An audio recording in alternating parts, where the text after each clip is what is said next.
Good morning. आज basically scene क्या हुआ कि आज मुझे हो गई उठने में देर। और ऐसा क्यों?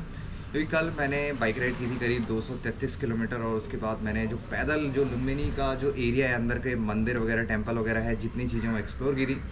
तो मैं सही बताऊँ तो थोड़ा थक गया था और नींद मुझे थोड़ी ज़्यादा आ गई। उठने का मन कर रहा था सुबह, पर मैं उठ नहीं पाया। तो आज का क्या प्लान है? आज मैं जा रहा हूँ बेसिकली पोखरा की तरफ, और सबसे पहले टास्क है मेरा आज पोखरा जाके जॉमसॉम जो जगह है उसके नेक्स्ट दिन जहाँ मुझे जाना है उसके लिए परमिट बनाना। क्योंकि आप जब जॉमसॉम जाते हैं तो उसके लिए आपको एक परमिट बनाना पड़ता है। तो आज सबसे पहले मैं जाऊँगा पोखरा और उसके बाद मैं बनवाऊँगा परमिट, और देखते हैं आज पोखरा में स्टे होता है हमारा या फिर पोखरा से आगे जहाँ से जॉमसॉम का रास्ता जाता है। तो देखते हैं क्या होता है। फिलहाल तो मैंने कहा कि एक बार सुबह सुबह होटल में चाय बना दीजिए, चाय के बिना तो सुबह होती नहीं। तो एक काम करते हैं, चाय पीते हैं और सीधे निकलते हैं पोखरा की तरफ। पेट्रोल आप जानते हैं मैंने कल रात को ही टैंक फुल करा लिया था, और आज पेट्रोल डलाने की अभी तो जरूरत पड़ेगी नहीं पोखरा तक मुझे लगता है। फिर पोखरा में रिफ़िल करा लेंगे जब, क्योंकि हमें जॉमसॉम जाना पड़ेगा, है ना। मिलते हैं आप लोगों से राइट सीधे, बाय। चलो जी, तो आज का हमारा जो सफ़र है, हमारा कह रहा हूँ, हाँ वैसे हमारा ही हुआ फिर एक तरह से, आप लोग भी वीडियो देखते हैं तो आज का जो हमारा सफ़र है वो होने वाला है यहाँ लुम्बिनी से सीधे पोखरा तक का। और ये डिस्टेंस है करीब 199 किलोमीटर के आसपास, और बीच में एक जगह पड़ती है तानसेन करके। तो अगर मेरे को टाइम हुआ तो मैं वो भी एक्सप्लोर करूँगा। देखते हैं वहाँ पहुँचने में कितना समय लगता है फ़िलहाल तो। चलो जी,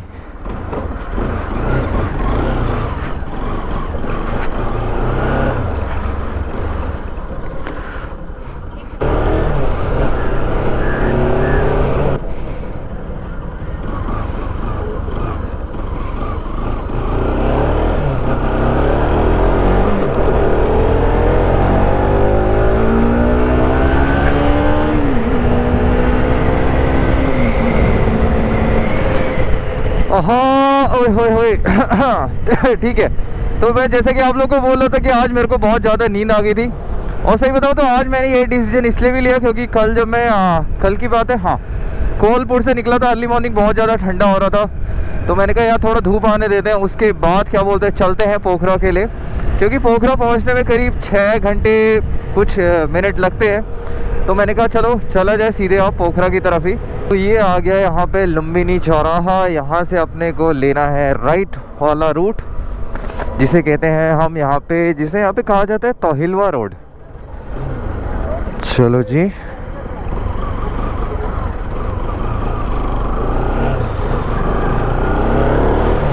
तो फिलहाल इसको हमें फॉलो करना है लगभग 18 किलोमीटर तक।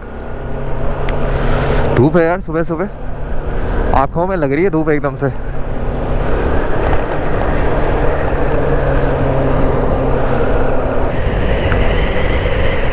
और सुबह सुबह क्या है, देखो सुबह सुबह बस ये वाले नज़ारे सेम प्लेन्स में, आप जानते हो सुबह सुबह क्या बोलते हैं, लोगों की चहल पहल स्टार्ट हो जाती है।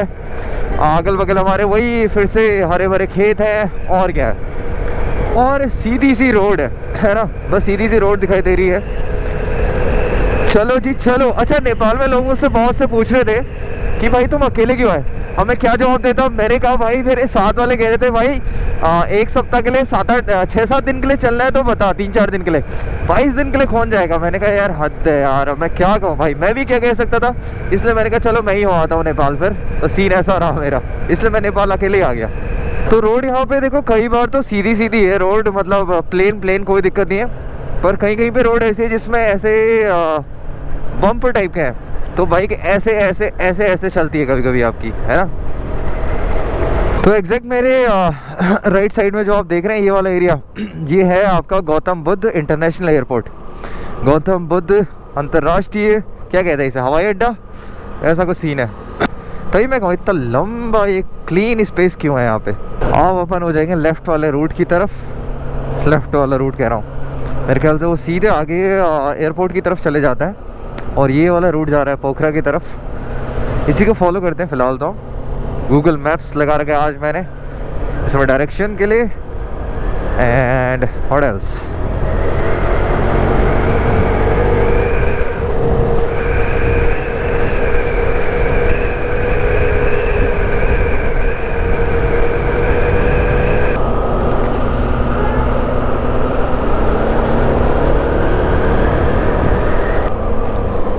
लेफ्ट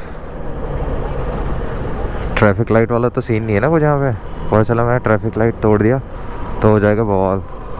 यहाँ पे तो ट्रैफिक लाइट भी है, पुलिस वाले खड़े थे ट्रैफिक वाले हमें ध्यान नहीं दिया, पर हालांकि हमारे लिए ओपन था ये लेफ़्ट की तरफ जाने के लिए।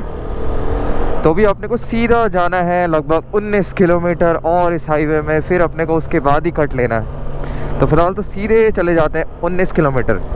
ये वाला जो है आपका, ये है सिद्धार्थ राजमार्ग, सिद्धार्थ हाईवे। अब देखो नेपाल में तो वैसे ट्रैफिक लाइट्स है, मैं तो सोच रहा था नेपाल में ट्रैफिक लाइट नहीं होंगी, पर नेपाल में ट्रैफिक लाइट है। अब देखो जैसे वहाँ पे रेड है और वहाँ पे टाइमर काउंटडाउन हो रहा है, तो हमारे लिए तो रेड है फिलहाल, ट्रैफिक पुलिस वाले खड़े हैं। और मुझे लगता है अगर मैं अभी ट्रैफिक तोड़ के चल देता तो शायद मेरे साथ कुछ गलत सीन हो जाता। मैं ज़ेब्रा क्रॉसिंग से कुछ मीटर आगे आ गया हूँ हालांकि, और मैं क्या कह सकता हूँ।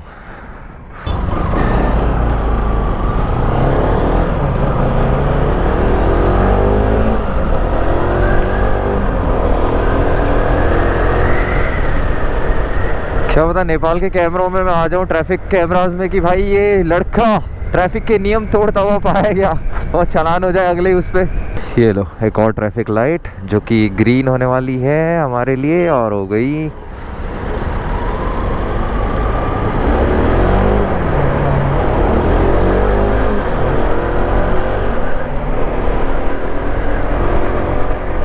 तो हम पहुंच चुके हैं बुटवल।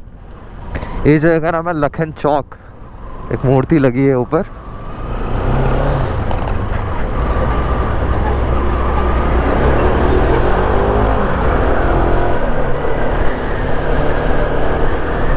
मेरे ख्याल से बस स्टैंड है शायद यहाँ का, बुटवल का।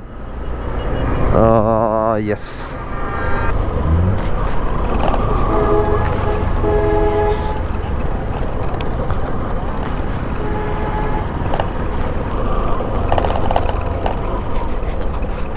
अब गूगल मैप्स के मुताबिक भाई सीधे क्या बोलते, चलते रहना है, चलते रहना है। फिलहाल तो सीधे ही चल रहा है। अब आ गया पहाड़ का रास्ता और यहाँ से शुरू होने वाली है जहाँ तक मुझे लगता है चढ़ाई, शायद, उम्मीद तो मतलब ऐसी है। फिर पहाड़ के रास्ते में आता है ना बाइक चलाने में मज़ा मेरे को तो यार। अब बिल्कुल मेरे को पहाड़ जैसा फील होगा कसम से। अभी तक मैं प्लेन से चला रहा था, ऐसा लग रहा था चलते जाओ चलते जाओ, बस चलते ही जाओ।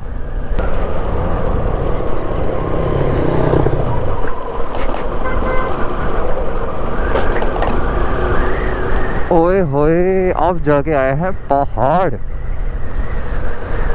ओके जी। अच्छा, हमारे बगल में एक नदी भी बह रही है, आप लोगों ने नोटिस पता नहीं किया नहीं किया। ये देखो हमारे लेफ्ट साइड में एक रिवर बह रही है, और गूगल मैप्स के हिसाब से इस नदी का नाम है तिनाऊ रिवर। दिखा तो यही रहा है गूगल मैप्स।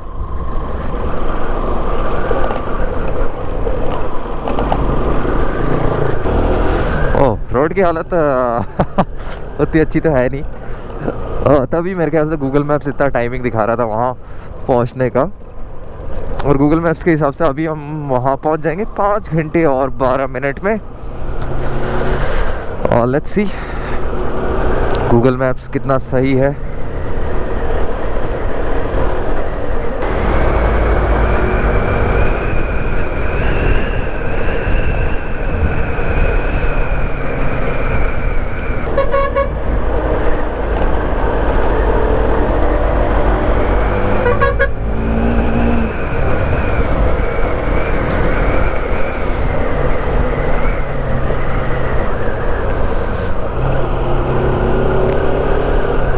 ओए होए, भूख लग गई, भुक भुक भुक।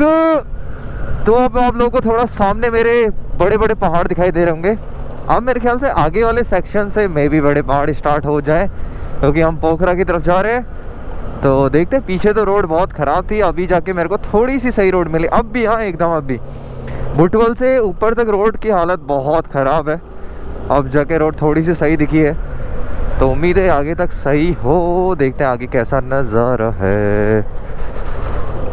ओके, तो यही वाला पहाड़ अच्छा था, बाकी वापस से नॉर्मल पहाड़ आ गया आगे।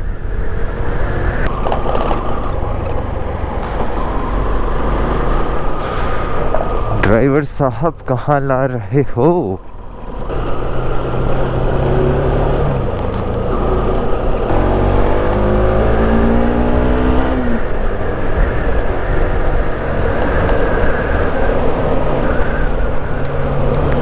बहुत ज़्यादा लोगों की भीड़ है यार।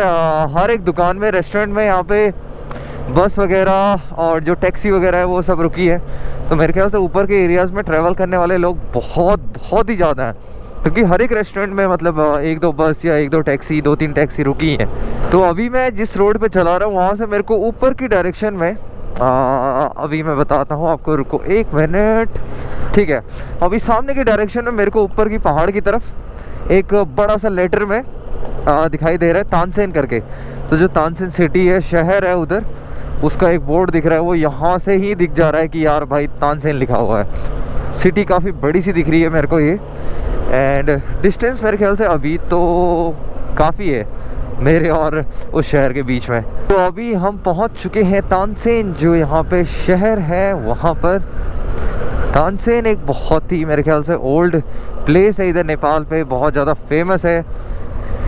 And this is incredible. अभी तो इधर की तरफ तो मेरे को नए ज़माने के घर दिख रहे हैं ऊपर की तरफ, पर यहाँ पे पुराने टाइप के घर भी हैं शायद। तानसेन, हाँ अच्छा सैमदा, आपको याद है तानसेन से कुछ? ये लाइन केवल सैमदा के लिए थी, हाँ तानसेन वाली, इसको आप लोग इग्नोर कर देना।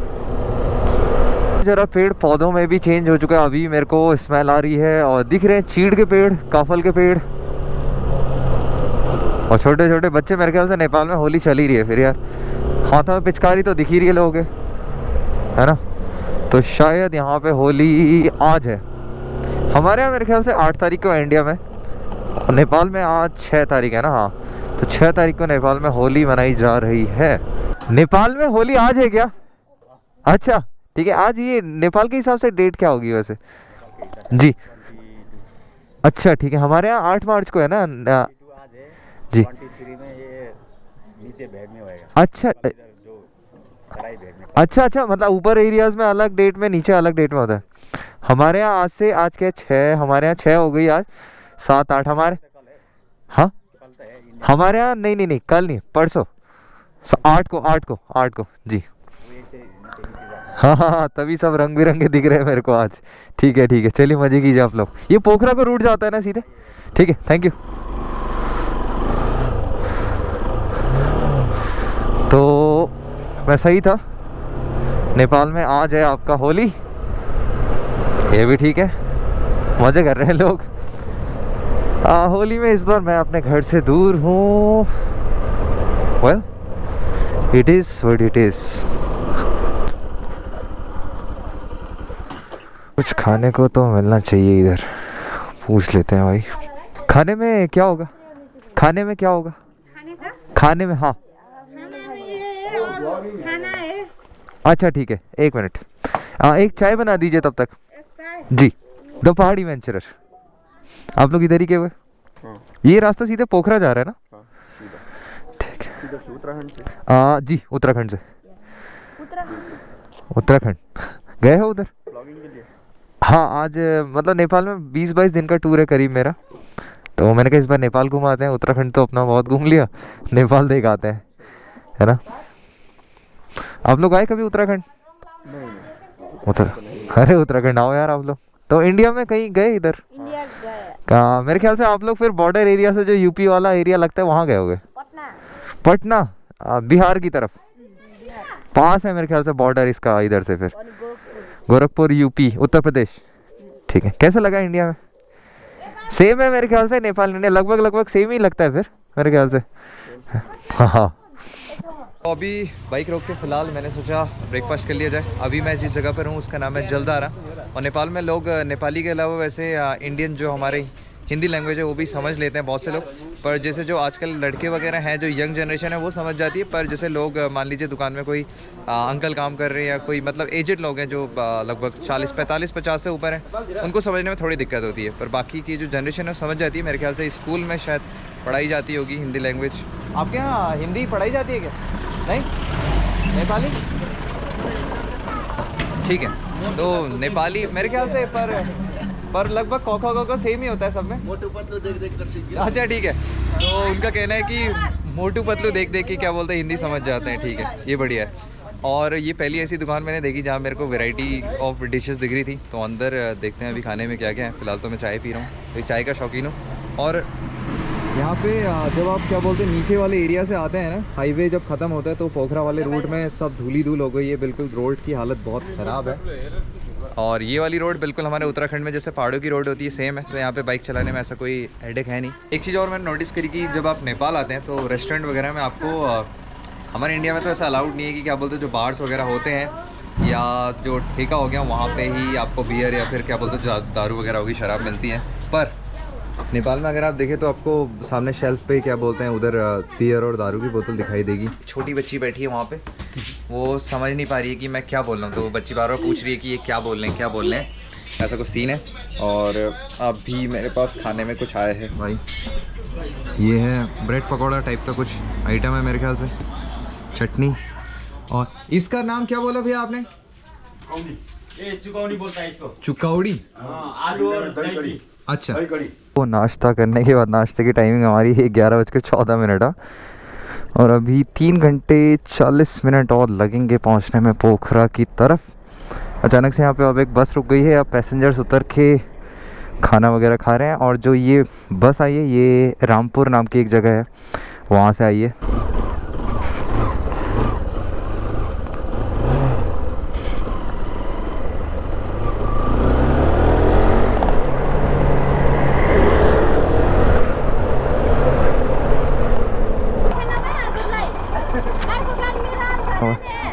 क्या कहा आपने? पोखरा पोखरा तो ये भी इधर के होलियारे हुए नेपाल साइड के मेरे ख्याल से, जैसे इंडिया में होते हैं ना तो वैसे ही ये लोग भी मेरे ख्याल से बस वगैरह गाड़ी वगैरह रुका के उनसे कुछ मांगते हैं या लोग अपनी मर्ज़ी से मतलब दे दें, ऐसा वाला सीन है शायद इनका भी। खड़े थे वो लोग रास्ते में ढोल वगैरह लेके, ढोलकी वगैरह लेके, कहूँगा ढोल वगैरह, तो ऐसा कुछ सीन था सेम होलियारे। पर हमारे इंडिया में ऐसा वाला तो सिस्टम नहीं है कि रोड पे खड़ी होके गाड़ियों को रोका जाए, है ना, ऐसा वाला सिस्टम नहीं है। हमारे क्या होता है, मैंने देखा है कि रात को जो होते हैं ना होलियारे, वो जाते हैं और रात को गाना वाना गाते हैं सबके घर के बाहर से, और लोगों को जो उन्हें उचित लगता है वो दे देते हैं, ऐसा कुछ सीन होता है हमारे यहाँ तो होली में सारे के सारे भूत बन के आ रहे हैं बिल्कुल। काली गंडकी पुल, ओके जी, तो ये आ गए हम पुल पे जिसका नाम है काली गंडकी। तो ये जो नीचे आपको रिवर दिखाई दे रही है मैं आपको दिखाता हूँ। तो आपको जो नीचे ये रिवर दिखाई दे रही है ये है काली गंडकी। ओ काफ़ी बड़ी है रिवर तो है मेरे ख्याल से। ओके जी, बढ़िया है, नज़ारे तो बढ़िया है। चलो चलते रहते हैं फ़िलहाल तो। ओ भाई क्रॉस मत करना, यहाँ पे लोगों ने मुर्गियाँ ऐसे छोड़ रखी है ना नेपाल में भाई रोड पे, और मुर्गी को दबा दिया ना बाइक रोक के रुपए लेंगे भाई वो। यहाँ पे एक बड़ा सा ब्रिज दिखाई दे रहा है यार, ये पता नहीं कैसा ब्रिज है, एक झूला ब्रिज टाइप का एक सीन दिखाई दे रहा है यहाँ पे। ओए यार यहाँ पे एक ही ब्रिज तो दिख रहा है, अब यहाँ पे रास्ता है जाने का, चलो इस पे होके आते हैं तब तक, अभी तो बहुत टाइम है अपने को पोखरा पहुंचने में। जैसे ही मैं पोखरा की तरफ बढ़ रहा था अचानक से मुझे रास्ते में एक बहुत अलग सी चीज़ दिखाई दी, जो कि है एक ब्रिज। और ये ब्रिज बहुत ही लंबा लग रहा है, वैसे मैं आपको दिखाता हूँ एग्जैक्ट। आप मेरे पीछे देख रहे हैं, ये इधर की तरफ ये ब्रिज है, इस पर होके आते हैं। बाइक अभी मैंने ऊपर ही खड़ी करी है, हेलमेट ऊपर ही रखा है। एक आंटी की दुकान थी, मैंने उनसे कहा आंटी क्या आप 2 मिनट के लिए इसे देख लेंगी? उन्होंने बोला हाँ। तो एक काम करते हैं, आपको दिखाते हैं ये ब्रिज कैसा है। भाई ये बहुत ही बड़ा ब्रिज है यार। अब इसमें नेपाली में कुछ चीज़ें लिखी है, इस ब्रिज के लिए ही लिखी है मेरे ख्याल से। तो जहाँ तक मैं नेपाली समझ पा रहा हूँ, मुझे ऐसा लगता है एक बार में 150 जने जा सकते हैं मेरे ख्याल से। इस पर शायद दौड़ना मना है और दुरुपयोग मना है, ऐसा कुछ शायद मेरे ख्याल से सीन है। तो चलो आपको दिखाते हैं। अच्छा इस जगह का नाम है, नहीं इस जगह का नाम तो ऊपर लिखा था यार। ओह ये रहा वो ब्रिज, देख रहे हो आप, ये कितना लंबा ब्रिज है भाई। इस ब्रिज पर होके आते हैं।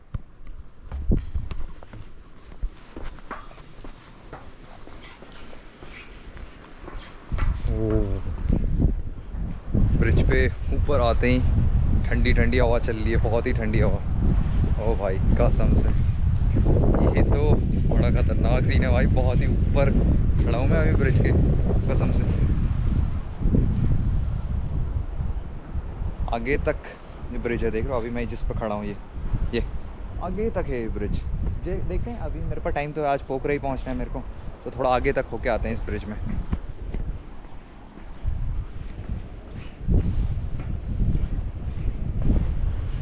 ये जो ब्रिज है ना ये बहुत ज़्यादा हाइट पे है और इसको चलते जाओ ड्रोन शॉट होता, पर ऊपर मेरे को कुछ पुलिस वाले बैठे हुए दिखाई दे रहे हैं, तो पता नहीं यहाँ पे ड्रोन उड़ा सकते हैं या नहीं उड़ा सकते, इसके बारे में मेरे को इन्फॉर्मेशन नहीं है, या वो पता नहीं पुलिस वाले हैं या कौन से हैं, गार्ड है क्या है, पर उनकी जो ड्रेस है वो देख के मुझे ऐसा ही लग रहा है कि वो भी शायद पुलिस वाले। यहाँ से नज़ारा कुछ ऐसा लगता है इधर का, ये देखो आप लोग। अब इस ब्रिज में मैं जाने को तो आगे तक जा सकता हूँ, पर आगे तक जाके मैं करूँगी मेरे को समझ में नहीं आ रहा। तो अभी एक काम करते हैं, वापस पोखरा को चलें क्या, है ना। अच्छा एक चीज़ आप लोगों को दिखाना भूल गया, इसकी यहाँ से गहराई कैसी है। देखो जब मैं यहाँ देखता हूँ तो ये देखो ये ब्रिज पूरा हवा में है, इधर उसकी छाया भी दिखी होगी आपको ब्रिज के नीचे। ये बहुत ही बड़ा सस्पेंशन ब्रिज है ये वाला, और यहाँ से नज़ारा कैसा है इसके, ये देखो यहाँ से नज़ारा ऐसा है भाई, बहुत ख़तरनाक। इतना बड़ा ब्रिज बनाने में समय तो बहुत लगा होगा भाई सस्पेंशन ब्रिज बनाने में, क्योंकि इसकी केबल्स जो है मुझे वो वहाँ पे दिख रही है, इसके बेस उधर और इधर ऐसे की तरफ। चलो चलते हैं, एक काम करते हैं ना, आ जाए होली हमारे यहाँ तो। लो थोड़ा मैं भी आपको कलर लगा देता हूँ, आप लोग पता नहीं। अरे बिल्कुल, आप लोग सब्सक्राइब कीजिएगा यार। यूट्यूब चैनल आ ये चैनल का नाम यहाँ लिखा है देखो, द पहाड़ी वेंचरर। आप लोग कैसे लगाओगे मेरे को? हाँ यार हेलमेट निकालना पड़ेगा मेरे को, निकालना पड़ेगा, नेपाली स्पेशल होली है। हाँ हाँ हाँ हमारा ये। हाँ ठीक है, इतना काफ़ी रहेगा मेरे ख्याल से। तो यार लगा दो यार, ये देखो भाई। हैप्पी होली बेटा, हैप्पी होली, हैप्पी होली। ओए ला ला ला ला, ओए ला ला ला। तो देखो भाई इंडिया में तो हमारे बाद में है, पर नेपाल में ही आज मैंने होली बना ली है ना घर से दूर। थैंक यू, हैप्पी होली आप लोगों को once again। चलो जी साथ आने दादा, थैंक यू। ओके अरे थैंक यू आप लोगों का यार, आप लोगों ने कलर लगाया और होली हमारी यही मना दी ना नेपाल में। ओके आप लोग देखिएगा चैनल, ठीक है चैनल देखिएगा आप लोग, बिल्कुल थैंक यू। तो जी कलर वगैरह लगा के हैप्पी होली तो हमारी यही मना दी है नेपाल में। ये भी बढ़िया है। पोखरा मेरे ख्याल से ये वाले पहाड़ के ऊपर की तरफ है, जहाँ तक मुझे लगता है। यहाँ से मुझे एक शिव जी की मूर्ति दिखाई दे रही है उस पहाड़ पे जो मेरे राइट साइड है, बहुत बड़ी। पोखरा मैं टाइम से पहुँच ही जाऊँगा, लगभग 3:06 तक। एंड उसके बाद आज का प्लान ऐसा है कि सबसे पहले बनाना है अपने को परमिट जोमसोम के लिए, तो कल सुबह मैं निकलूँगा जोमसोम के लिए। आज देखते हैं पोखरा से परमिट बनाने के बाद मैं क्या करता हूँ, अभी तो मुझे पता नहीं। मैं सोच रहा हूँ आज वीडियो एडिट कर लूँ बैठ के, और पोखरा तो वैसे मैं आते टाइम एक्सप्लोर करूँगा ही। एक्चुअली पहले मेरे को जोमसोम जाना है, उसके बाद मुक्तिनाथ टेम्पल, वहीं से जोमसोम से ऊपर। फिर जब वापस आऊँगा तो मैं पोखरा फिर रुकूँगा, क्योंकि पोखरा में 2-3 लेक्स हैं और कुछ एरियाज़ हैं, कुछ अच्छी सी जगह हैं, वो एक्सप्लोर करनी है।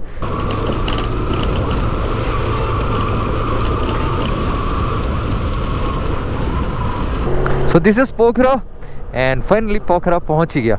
अभी तक मैं गूगल मैप्स पे कर रहा था जूम इन जूम आउट, और अब सीधे मैं जूम इन होके सीधे इधर ही आ गया। बताओ पोखरा। नेपाल में पेट्रोल महंगा है भाई, करीब 111-112 रुपये लीटर हमारे इंडियन करेंसी में। और मेरे बगल में एक लेक भी है।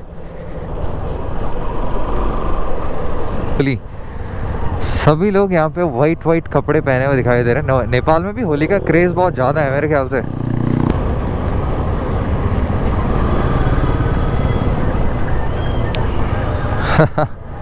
डांस भी चल रहा है इधर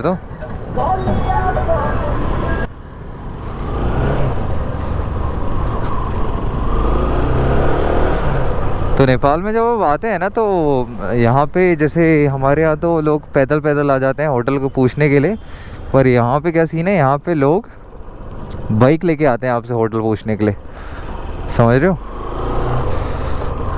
वाला अंकल जी ने तो स्कूटी बीच में लगा दी है। शॉर्ट है अंकल जी की।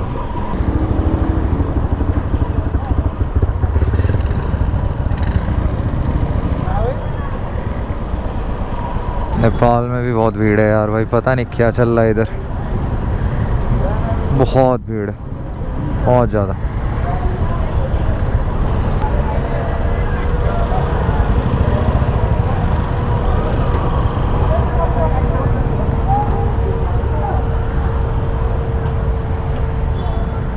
ओ भाई बहुत ज़्यादा भीड़ है यार इधर तो। अब वो दुकान ढूंढना है ऐसे में इतने शोर में बड़ा चैलेंजिंग टास्क होने वाला है मेरे लिए। देख रहे हो भीड़, कैसी भीड़ है यहाँ। तो फाइनली मैं पहुंच चुका हूं पोखरा, और अभी पोखरा में मैं रुका हूं एक होटल में। सही बताऊं तो जब मैं नीचे पोखरा आया तो आज बहुत ज़्यादा क्राउड था। क्राउड क्यों? क्योंकि आज जो नेपाल वाला एरिया है ये, यहाँ पे होली का त्यौहार है। तो जब मैं नीचे से आ रहा था रोड पे बहुत ज़्यादा ट्रैफिक था। अभी भी रोड में बहुत ज़्यादा ट्रैफिक होगा मुझे लग रहा है। तो इसीलिए मैंने प्रेफर करा कि बाइक मैंने साइड में पार्किंग में लगा दी। और एक चीज़ और, जो जोमसॉम के लिए परमिट का सीन था उसका क्या है, देखो जो जोमसॉम के लिए परमिट का सीन है उसमें क्या था कि मैंने एक यहाँ पे जो टूर एंड ट्रेवल्स वाले थे उन्हीं से बोला आप परमिट के लिए अप्लाई कर दीजिए। पर दिक्कत ये थी आज की होली की वजह से 3 बजे जो टूरिज़्म का ऑफिस है वो बंद हो गया, तो इसलिए वेरिफिकेशन नहीं हो पाया परमिट का। तो इसीलिए अब मुझे जो जोमसॉम का परमिट है वो कल 10:30 बजे तक मिलेगा। इसका मतलब मैं करीब 10:30 मतलब 11 बजे तक यहाँ से निकलूँगा जोमसॉम के लिए कल। तो देखते हैं कल क्या सीन रहता है। मैं तो सोच रहा था अगर अर्ली मॉर्निंग निकल जाता तो बढ़िया रहता, पर अभी अर्ली मॉर्निंग नहीं निकल सकता। एंड यहाँ पे एक होटल लिया है मैंने, बाइक अभी नीचे ही मेरी पार्कड है। तो मैंने सोचा चलो तब तक पोखरा में नीचे कुछ फ़ोटोज़ वगैरह खींची जाए, क्योंकि आज तो मैं सही बताऊँ थक गया हूँ। आज ज़्यादा एक्सप्लोर वगैरह कुछ करूँगा नहीं, आज कुछ ऐसी पर्सनल फ़ोटोज़ वगैरह नीचे लेने जा रहा हूँ मैं ऐसी, क्योंकि होली का फंक्शन है। मैंने सोचा कुछ पोर्ट्रेट्स वगैरह लेते हैं लोगों के, है ना। तो अगर व्लॉग रिकॉर्ड करने का मौका मिला मुझे तो मैं आपको ज़रूर दिखाऊँगा पोखरा में क्या क्या हो रहा है। अच्छा, इस गेस्ट हाउस का नाम मैं बताना भूल गया, एक बार को बता। इसका नाम है पीसफुल गेस्ट हाउस। बहुत बढ़िया, पीसफुल गेस्ट हाउस याद रखूँगा मैं, रिकॉर्ड कर लेता हूँ वीडियो में। नहीं तो पोखरा में इतनी सारी जगह हैं, पता चला मैं भटक गया तो फिर इधर आ भी नहीं पाऊँगा, है ना। तो चलो आप लोगों से मिलते हैं थोड़ी देर में, क्योंकि भीड़ ही भीड़ है भाई नीचे। मैं कोशिश करता हूँ कुछ पोर्ट्रेट्स मिल जाए मुझे तो, है ना।